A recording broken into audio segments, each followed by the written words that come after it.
You're probably making this one mistake when you're at the dealership and it's costing you thousands. If you don't know, my name's Tommy. I've been in the car business most of my adult life, done sales, done finance, and now I negotiate car deals. Enough about me, let's talk about your mistakes. I always say negotiating a car deal is like a game of chess. The problem is only one side knows how to play. I'm here to teach you how to play the game. And right now, the biggest mistake you're probably making is you are underestimating your opponent. Not only just the dealership, but more specifically, the salesperson. Let me introduce your opponent for you, the salesperson. Now, depending on the salesperson you get, if they are experienced, you should be worried. This is one of the highest turnover jobs in the industry because it is so hard to succeed.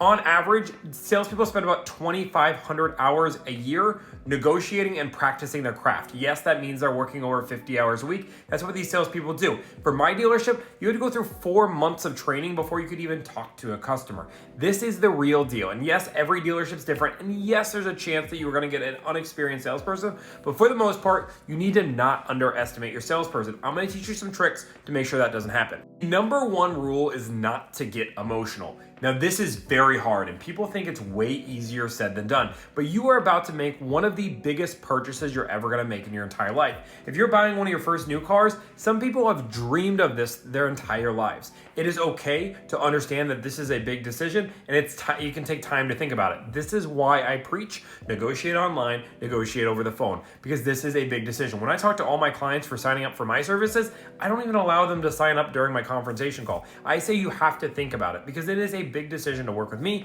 It's a big decision to work with a car. So always negotiate at home to keep your emotions in check. If you show emotion, I promise you a salesperson is going to jump on that and play that card the entire time. And they are trained at what they do and they're going to convince you to buy. Don't be afraid to call a dealership on their BS. If you think a dealership is playing games, like let's just say on add-ons and fees and talking about how they have to have them, but you've seen dealerships remove them, I'm not afraid to call them out. Guys, I don't want you playing games here. I understand you can remove the add-ons. I don't see value in it. I don't need it. I'm not buying a car with it. So we can go this back and forth all you want, but in reality, I am not buying a car with these add-ons. So you can take them off or I can buy it somewhere else. What's your decision? You are the only one that knows exactly what you want, so keep that card. If we're playing a game of poker, we don't want to reveal our cards to our opponent.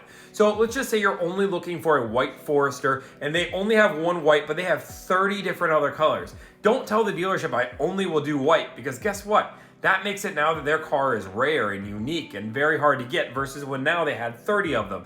Let them know you want a white one, but also say, hey, I'm open to all the other colors. The white one's the one I prefer. And I'm negotiating with plenty of other dealerships. And even if those are different colors, the dealership now doesn't have that card to play. They're not going to say, well, we have a white one when all of a sudden you've never said you wanted white. You don't care about white. They're just going to focus on price. The only time they're going to focus on a color or a feature is if you bring it up. So understand if that ever happens, don't tell them what exactly you want. Let them know I'm looking at this exact vehicle, but don't say you have to have this, otherwise the deal won't work. They're going to utilize that in order to get you to pay more for the vehicle. This one boggles my mind that people don't know this, but there is nothing special about talking to the general sales manager or the manager or the finance guy. None of this is special or makes you unique. It's actually more special or unique if you don't talk to them. It is their job. It is called a TO or a turnover. When a salesperson can no longer get anywhere with the person, they get their manager involved to see if that jumps. Some people makes it feel that they're special or it's unique or they're getting some crazy deal. In reality, then when the manager comes over and talks to you,